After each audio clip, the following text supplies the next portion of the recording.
Greetings fellow dungeon defenders, Jadalus here bringing you part 1 of my series I'm going to be making on how to bring a Huntress from 0 to 70 solo and focusing on a tower build, or in Huntress' case, trap build.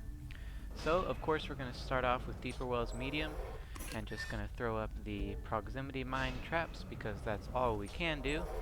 Just 2, and with our extra mana we're just going to keep that, because if we don't, then we're not going to have enough mana to repair, and then the traps are just going to die, and then we'll have to rebuild them, so it'll be a waste of mana if we were to build more than one. On the first wave anyways. Now that it's wave 2, we're going to go ahead and throw up the second trap. Just one right behind another. Just make sure you don't put them too close together, otherwise they'll both proc on the same monster, and then you'll just end up wasting them that way, which is not what you want.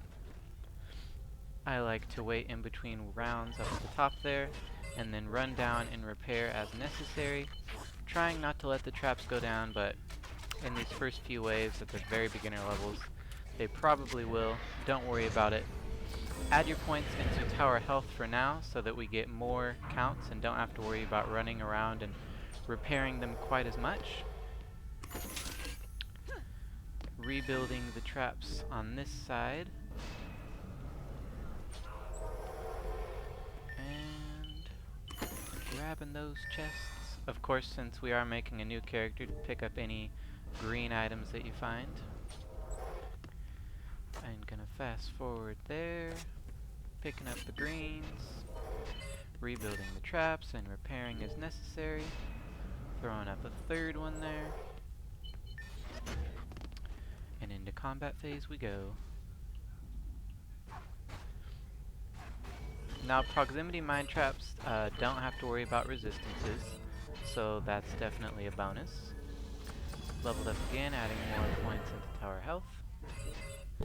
And some of you might be wondering why I'm going to do traps. It's because you pretty much only ever see Huntresses building DPS, and I think traps can actually be pretty useful and pretty fun to play with. So that's why I'm going to show you guys how to do it this way. Since it's wave 4, we're going to have the enemies coming out of the top spawn, so we just put up 2 traps up at the top and start in the wave. And at this point we should be able to just sit back and watch all the enemies go boom, which they do. And wave completes. Final wave. More points in health, or trap health that is. Repair, repair. Added a couple more traps there. Didn't really need to.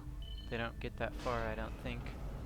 But gonna need to be doing that for the harder difficulties anyway, so might as well get used to it. Get in the chests, get in the chests.